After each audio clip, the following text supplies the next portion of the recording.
In an interview after the meeting, Opposition Chief Whip Gail Teixeira was less than satisfied with the answers she got. According to Teixeira, she asked if the Commission could make simultaneous preparations to accommodate the remaining time frame. Procurement, ballot papers, training, and the list in terms of extracting those who are dead and also adding on from the database those who are eligible to vote that would now be 18.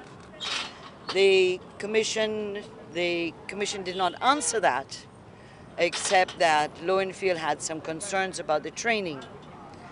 We are convinced that the commission trained approximately 10,000 people for the local government elections, used 7,500, and therefore we do not believe it's impossible for them from that pool of 10,000 plus an additional 2,000 people being trained simultaneously that we could achieve that number of people to work as temporary electoral staff. Teixeira was of the view that the Chief Elections Officer, Keith Lowenfield, was reluctant to give approximate dates for accomplishing these things. According to the Opposition Chief Whip, the government commissioners mostly provided reasons for not holding the elections in 90 days, such as house-to-house registration.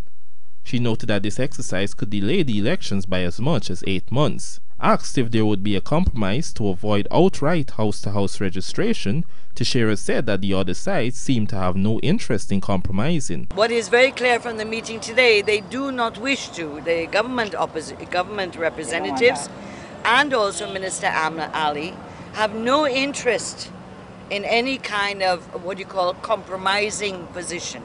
So it's not 90 days, it might be 100 days, but that's not on the table. What they're talking about is house-to-house registration. Meanwhile, Government Chief Whip Amna Ali expressed the view that the meeting ended in a stalemate. There is no outcome. Actually, what has happened is that the Commission is at a stalemate.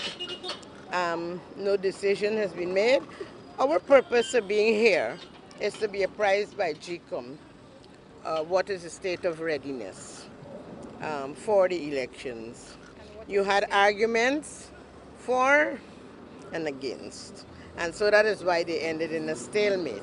The chairman had to terminate the meeting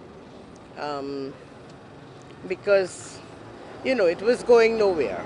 As far as I'm concerned, it was going nowhere. The chief whips were mandated in the first place to determine Gecom's readiness for elections after a meeting between the parliamentary opposition and the government side. Both Teixeira and Ali will now have to report back to opposition leader Barry Jagdeo and President David Granger respectively. Gerald Bryan, The Evening News.